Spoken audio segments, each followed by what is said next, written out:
was listening to the chants and I was really thinking, okay, so I don't really have anything to say. That's pretty much it, right? We're one, we're loved, we're walking in peace. What keeps us from doing that day to day? We can come together, and we do. I have my own spiritual community, my own path, and we can come together, and we do, and we create ritual, and we come together in community, and most of the time, when we do that, we treat each other pretty well, most of the time. And we reach a point, a lot of the time, where our hearts are open, and we at least have the intimation that we are one. And then we leave in, 30 seconds to 10 minutes to 2 days later, we're back in the rant, as we would say in my family. So what is that? What is the life suit that we put back on when we leave a specialized space? What is that life suit made up of? And I would propose that there are some key components to the life suit that we all put on, and that there's nothing wrong with that life suit. We run into problems when we separate out a space like this from our day-to-day life, and we say inside us, okay, well that's fine, and I can be loving and caring when I go to the spiritual awareness community, or I go to my church, or I go to a special place. But day to day, you can't do that, because this is the real life. Right? So I would propose that real life, a real life, is bringing those two together and letting the one act on the other.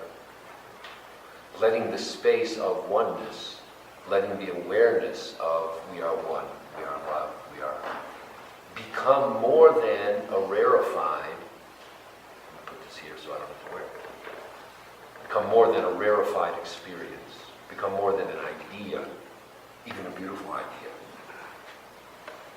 I would propose that spirituality is not a concept. I would propose that living a spiritual life is not a fantasy and is not reserved for people living isolated in a particular community. I would propose that we can be on earth living the life of what would be called householders. I assume that all of us here we are householders. We are living the life on earth. If you live in Bend, Oregon, I live in Ashland, that's why I'm wearing a tie, because nobody wears a tie in Ashland, so I thought it was a good excuse if they come up here. Nobody would know.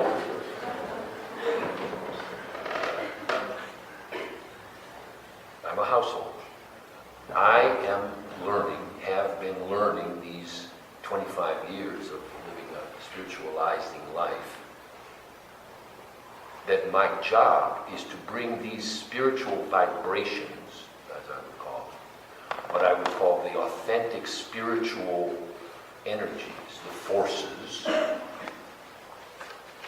which are universal, to bring them to bear on my life, but even more so on my person. So I want to back up a minute. I used a phrase, authentic spiritual forces. We talk about things, we have names for these forces. We call them faith, right? So let me make a disclaimer. Faith is not something that has anything necessarily to do with religion. It is a crime. It is a crime that there are organized groups of people who have called themselves the faith and stolen that word from the rest of us. It's a crime. Because something precious has been put into a box. But faith is not a concept. It's not an idea. Faith is a vibration. Faith is built into you. Faith lives in you. Compassion. And we all, right? Most of us, we would say, who embodies compassion on earth? The Dalai Lama, maybe?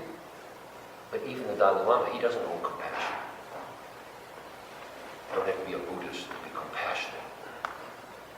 Faith and compassion are literally live in you.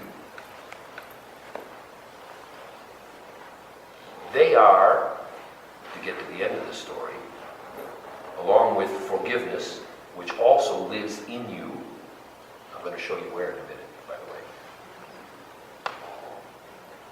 They are the antidotes. They are the healing of the title of this talk, right? What is it? Pride, shame, and guilt. Healing pride, shame, and guilt. The truth is, pride, shame, and guilt also live in you. They live in me. That's not a secret, right? If there's anybody here that doesn't have any pride, shame, or guilt, I'll switch seats with you, okay? Right? There's a phrase in the 60s. Some people, I think, are old enough to remember. We are all bozos on this bus. Do you remember that? We're all bozos on this bus. All of us have this combination. We are a Thanksgiving feast. We have everything in us, built into us. This is good news. But if we deny one part of it for the other, if we don't know that faith, compassion, and forgiveness live in us, we can be trapped in pride, shame, and guilt. And if we don't know where pride, shame, and guilt live in us, we can be run around the block and run around the block and run around the block and be the victims of that which lives inside us. We live in a culture that is based, in great part, on pride, shame, and guilt. Pride, shame, and guilt are meant to cover up faith, compassion, and forgiveness. Meant to keep us from those universal vibrations in us. Because if everybody walked around knowing that faith lives in us, that compassion lives in us, and that we can embody forgiveness any time, we'd be much less likely to participate in the war games of our culture. We'd be much less likely to enter into the headlong competitiveness, to embrace conflict as just the way it is. If we knew, and we can know, that any time we wish, we can stop and access compassion in any circumstance, in any moment. If we know this, we are no longer the victim of anything outside us or anything inside us. We are not being run around by our guilt. Let's talk about guilt for a minute. I'm very, very familiar with guilt. What is the purpose of guilt? The feeling of guilt. What does guilt mean? Guilt means I did something, I don't know what it was, but it was so bad that now I don't deserve to receive anything good. And it's hopeless because I don't even know what it was. Right? Guilt has one purpose, an energetic purpose, to keep you from receiving the full measure of those universal forces. It's to keep you from being fully receptive to love, fully receptive to abundance, fully receptive to intimacy. That's what the purpose of guilt is. Why did somebody put it in us? Because if we're always a little hungry, if we're always a little behind the if we're always a little longing, if we're always a little wanting, we're going to keep trying to get something. But the game of guilt is, you don't deserve it, so you're never going to receive it fully.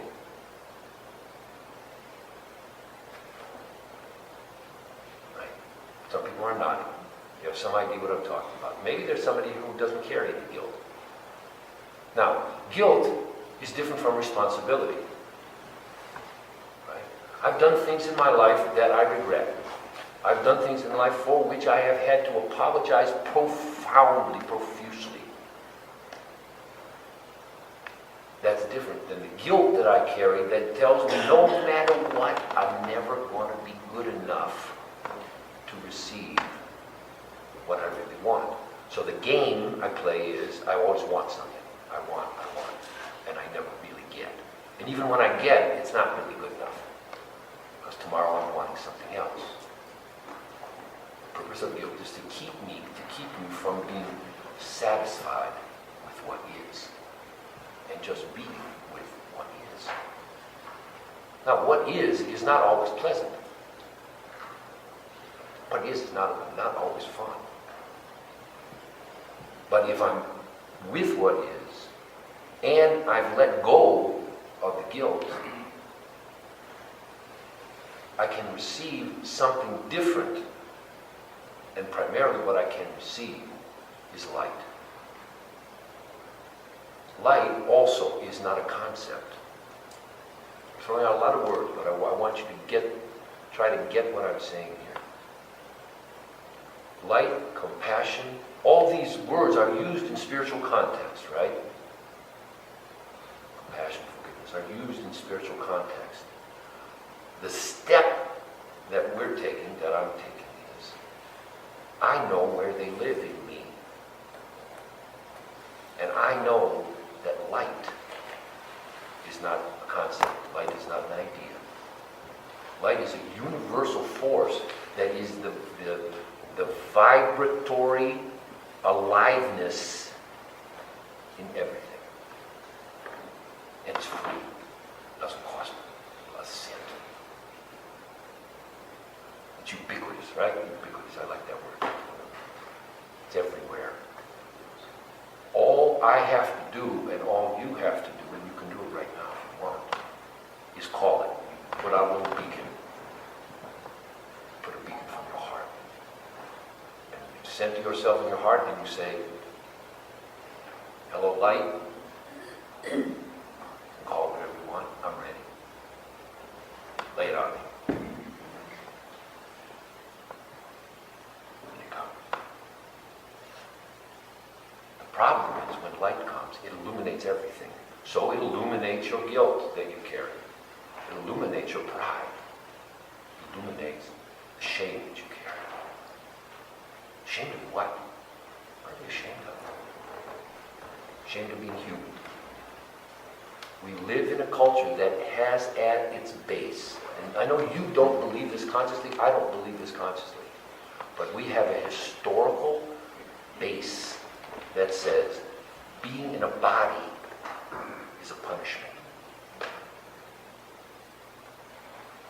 Judeo-Christian ethic. Being in a body is a punishment. Heaven is somewhere else. The good place is somewhere else. This place is a place of punishment.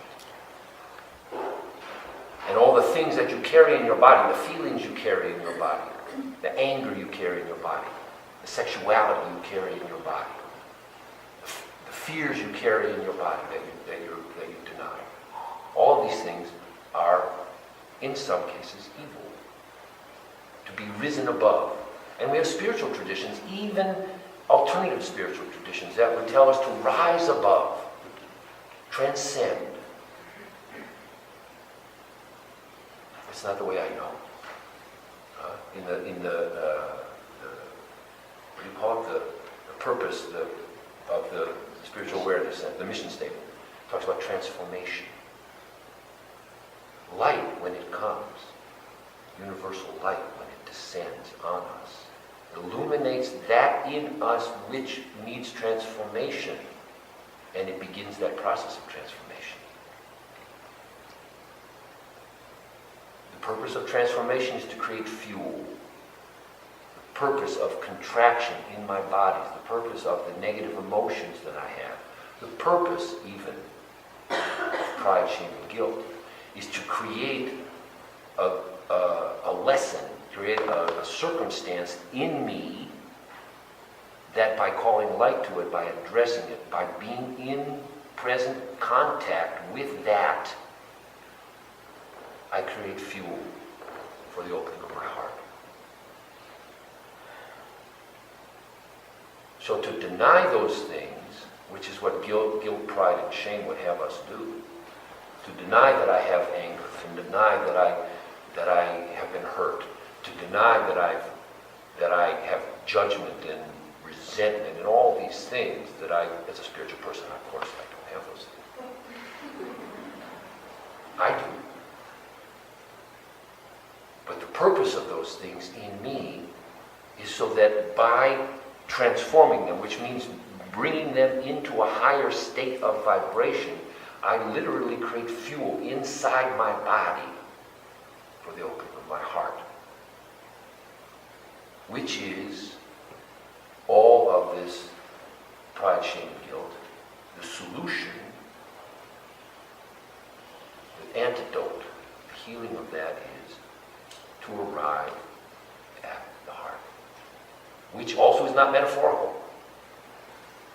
Heart is not a metaphorical place. It's a literal place. You got one. It's right here. At least that's what mine is. It's right here. Right? And we in our culture too. You know how many every love song, the heart, and Hallmark cards, but it's a literal place.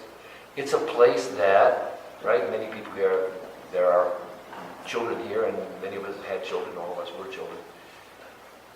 It's a place that we live, most of us, for a short period of time when we come into the world. Right? We live in there. We are just little heart things walking around. And then we learn.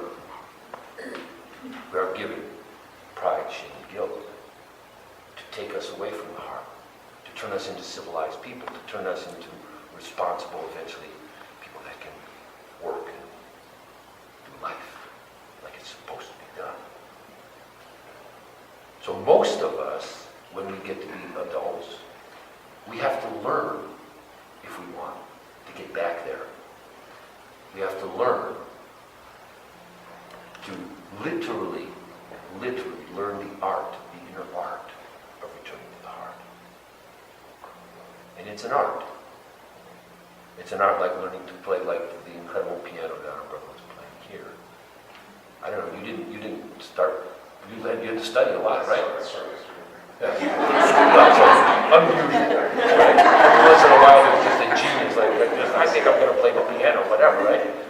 But most of us, right, if we learn to play the piano, you're like, ding, ding, ding, ding, ding, ding, ding, ding, ding, ding, ding, ding. You do that for a long time.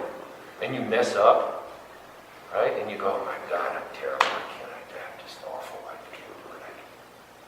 I still say that. Because you have pride, shame, and guilt, right? I didn't take the place. So we need to learn the art. It's an art. It's an inner art. To learn how to literally bring my awareness from where it usually is, which in me is like somewhere up here. And in this culture where I'm encouraged to bring to live is here, right? It's called the third chakra. To live from the place of work, from the place of conflict, from the place of competition, from the place of doing, from the place of achieving, from the place, right? We've created some very incredible stuff from that place, right? I drive a really nice car. I like my car. I go to Brazil a lot. When I come home to my house and I sleep in my bed, that's a really nice bed. And the refrigerator works. And I call somebody on the phone and they got to fix something and they show up. I like that. So I'm not complaining about the third chakra. Except pride, shame, guilt are meant to keep me there no matter what. When I rise up and I come to my heart and I contemplate the possibility of living from a different place, changing my paradigm, so to speak. Pride, shame, and guilt come and say, you can't do that. You don't deserve it. Who are they to tell you what to do? That's pride, right? You tell me what to do. Right? Or shame. No, you just, no, I can't.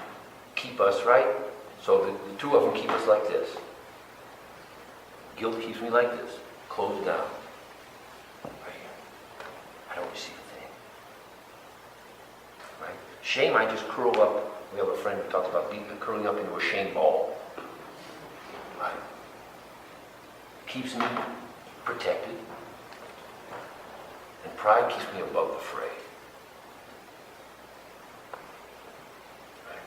All of it designed internally to keep me from this soft, real, humble place in my heart. Why did I ever do that? Why did I create that? I spent my life studying that. What I know is that I did. What I know is that I spent the first 40 years of my life running away from this in lots of different ways. Through intellect, through work, through being involved with my own pain so much that I didn't have time for anything else. And then I discovered, I'll tell you the story how I discovered this. I was sitting on I was in Brazil, and I was sitting on a log. There was also, I appreciate chairs, right? I was sitting in a ceremony, 250 people, and I'm sitting on a log, and I'm praying and praying and praying. And sitting in the center were people who I admired very much. There were people who were very, in my concept, very advanced spiritual people. And I knew that they were very visionary because I had talked to them, and they saw many things, and they had very many visions, right? So in the sort of alternative spirituality circles, like being a visionary is like a cool thing, right? So I was like, dude, I really want to see stuff. So I was sitting on a log like this, meditating, and part of my language, I was bitching to God. I was like, I really want to see everything. I don't see anything.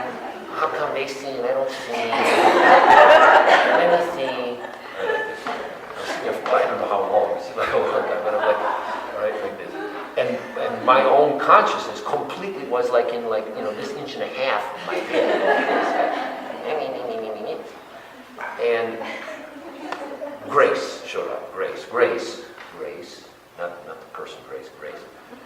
Divine grace, which is also a real thing, also not metaphorical.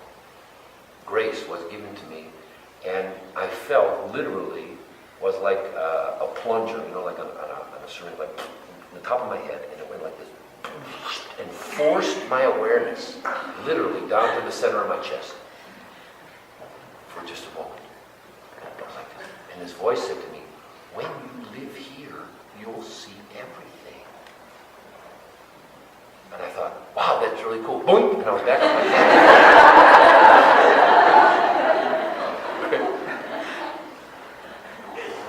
So that became the prayer of my life. That became the prayer of my life. It was like all the other stuff. Heal me of this and heal me of that, and I don't want this anymore, and I'm blah, blah, and blah, blah, blah, and give me this and give me that. All of that was like, I want to live in my heart. Simple in one sense. But then I had to see in the light that came to me from that prayer, in the light of that prayer, I had to see all the things in me, in my own consciousness, in my own aura, in my own body, my own ideas that were in the way of that. See, the prayer is super simple. And real prayer is super simple. Like that. Right? So let me ask you, what is your prayer? What's your simple prayer? What do you really want? When it all comes down, let's clean it away. What does it come down to? What's your prayer? Okay, love. Right? Love. What do you want love? What do you want from love? I want to be loved. You want to be loved. And So, to do that, that's simple, right? prayer of humanity. Right? So, to do that for real, what transformation calls us to do is to, in the light of that prayer, see all the things in you, in me, that pull you away from that interfere with that, right? That wrap themselves around you and distract you from that. That's transformation. So then we create community, and we create spaces where we can be in that together, and we can tell each other the secret. You know, I have a lot of things between me and love. I do.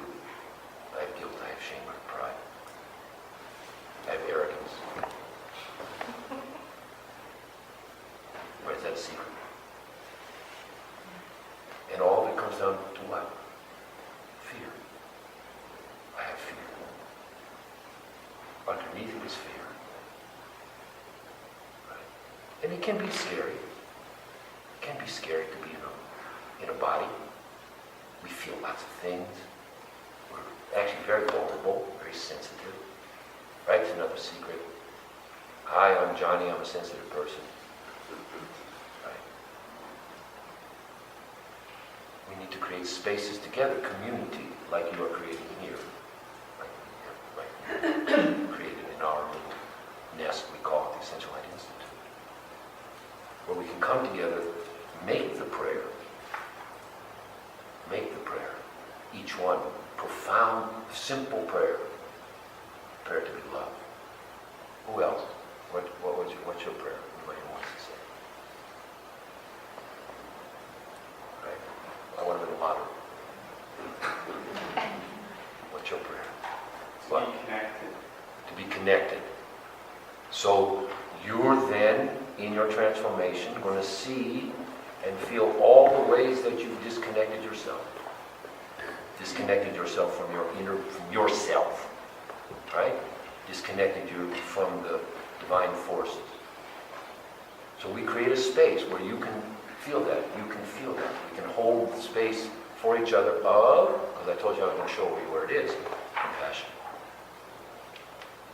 Compassion. Literally, I'm going to show you where compassion lives. This is something that I've been given to see, and I can affirm because with many students that come to work with us.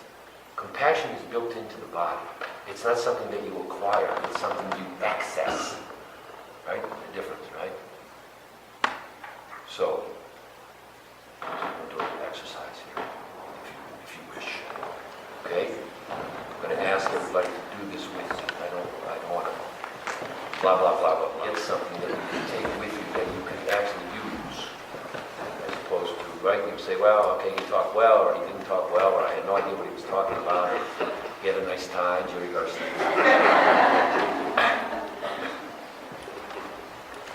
But let's see what we can give you. I want to give you something that you can use for real. Okay? So, first step.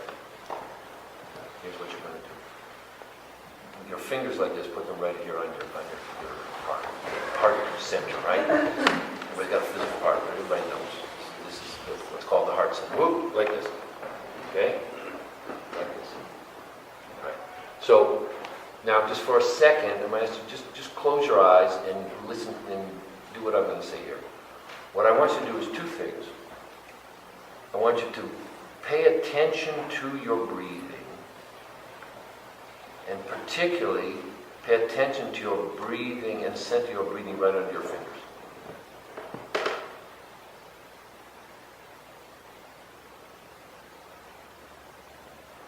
Then as you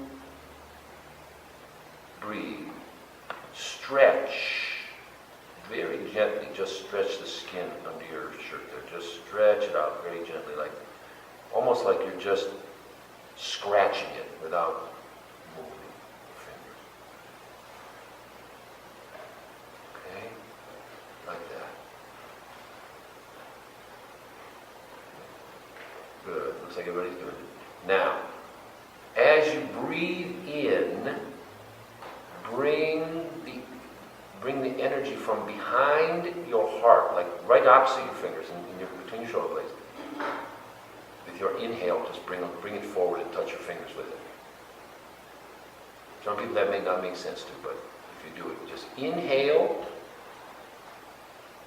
and feel your fingers more.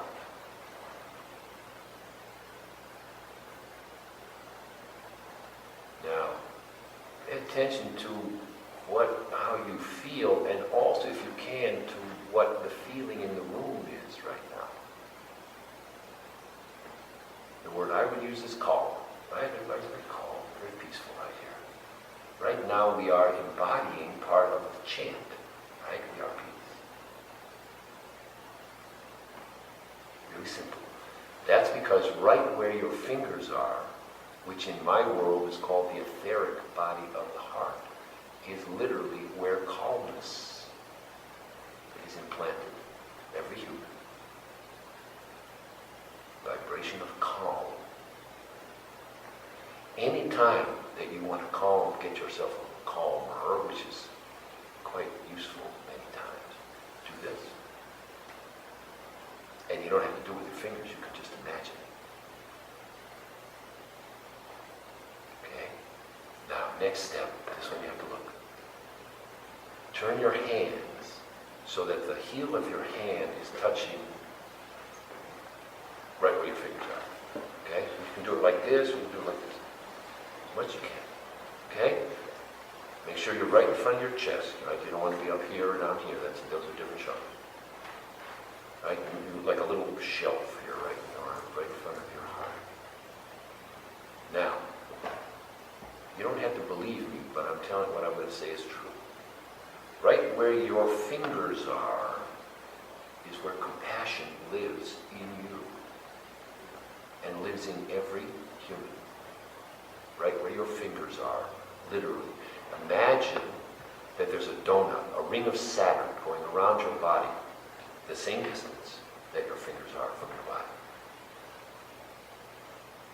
Like that, everybody. Everybody like that. Thank you. That is the ring of compassion, for real. Built into the what do you call the original equipment. It built into the original equipment. The original vehicle was equipped with compassion.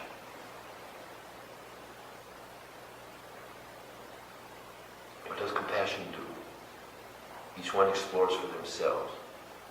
So feel how you feel right now if you are tuned into this. All you're doing is I'm just paying attention, right?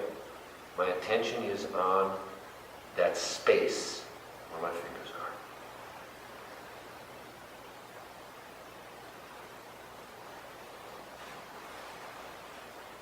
are. Now bring into your awareness a situation or a person that you experience as difficult. Situation, person. But stay in the awareness of this compassion.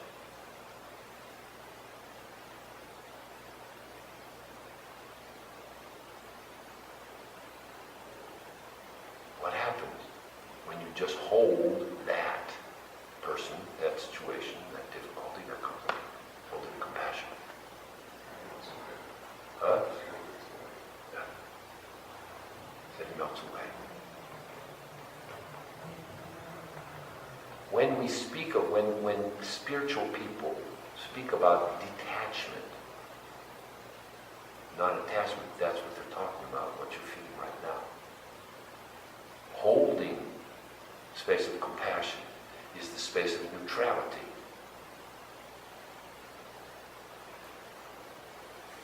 Now call, if you can right now, call up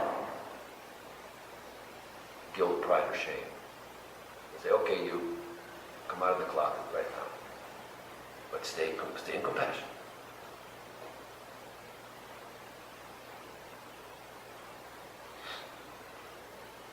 Inside me, when I do it, there's a little bit of a fight that goes on. It tries to pull my awareness away into my guilt. Guilt has been my friend for a long time, but I come back to compassion. even holding my own guilt, my own shame, my own pride, in compassion. But it's conscious, I'm conscious. I can pull away, I come back, I can pull away, I come back, I can pull away, I come back, until I learn the art of playing the piece of music from beginning to end.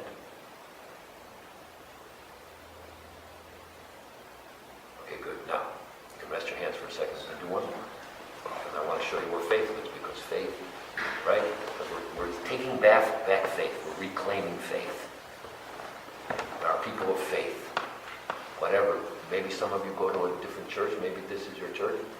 None of that is important. It means nothing. It's nothing. Okay, so put your hands back where they were right now. Now put the heel of your hand where your fingers are. In other words, go the same amount again out.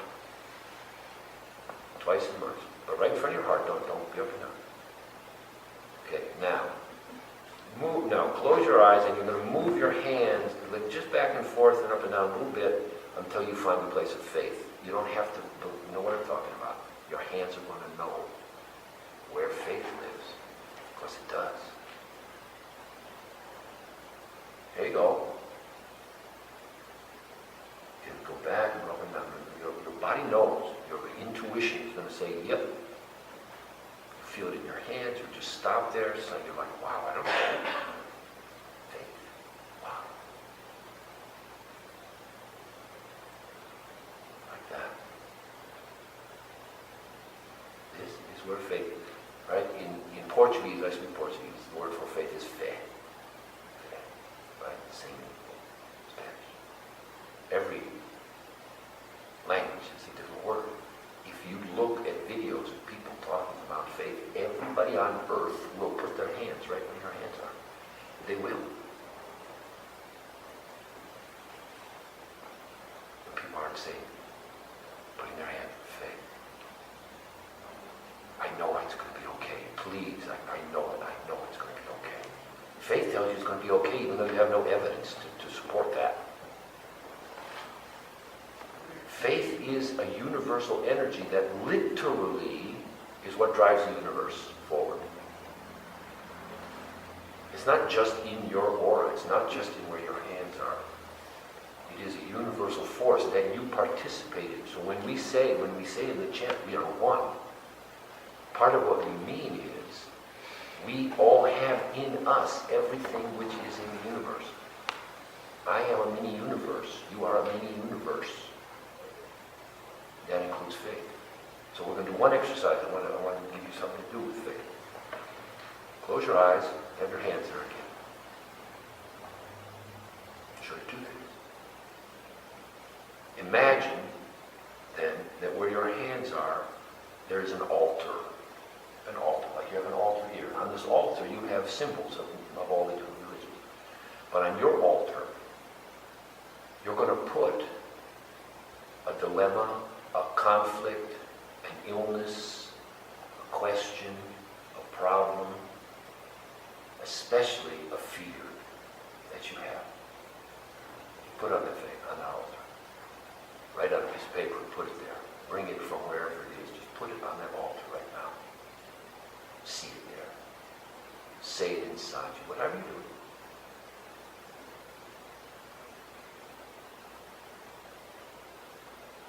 Just put it there.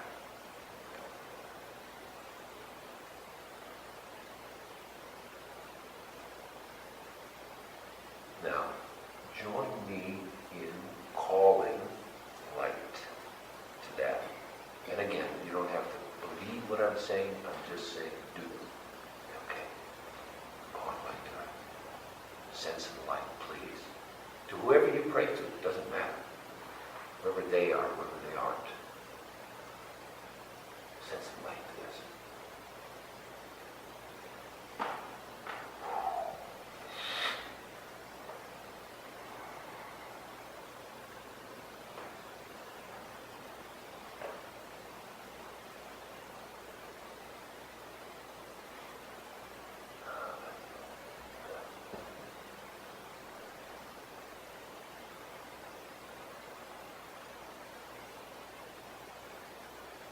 If it's which away, ask for light to keep shining upon that,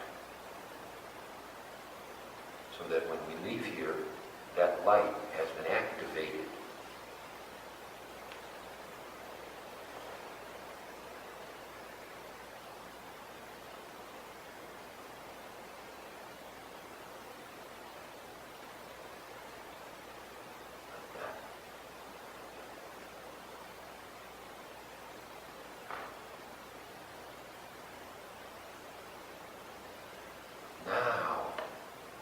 Now we are one.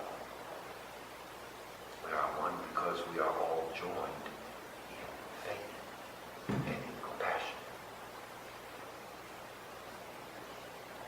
It doesn't matter what we believe. It doesn't matter what opinions we have. It doesn't matter what we do or what we don't do. It doesn't matter what opinions we have of ourselves. It doesn't matter what we have to heal. It doesn't matter how we go about it. In this, we are one. We all have calmness. We all have compassion. We all have faith.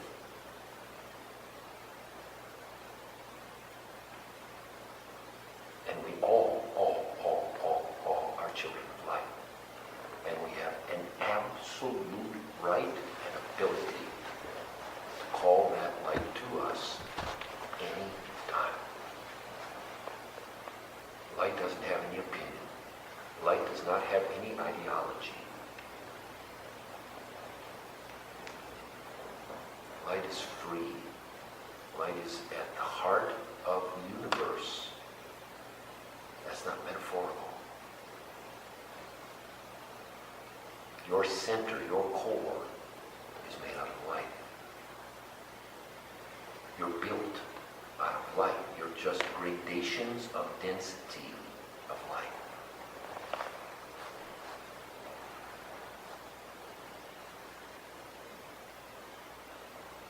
And you're given the gift of consciousness, the divine gift of awareness. Consciousness, the greatest gift in all the universes. You have the two greatest gifts. One is your consciousness and the other is your bodies. Consciousness lets you learn, and your bodies is your schoolroom to learn it in. Hallelujah. You get to be a human. Even with pride and shame and guilt hanging around, knocking on your door once in a while. But now you know the solution. The solution, the antidote is being in your heart. Cultivate. Cultivate the cross. The cross, another symbol that they stole from it. Cross has a vertical, which is truth. And it has a horizontal, which is love. And it meets in the heart, which is the place of humility.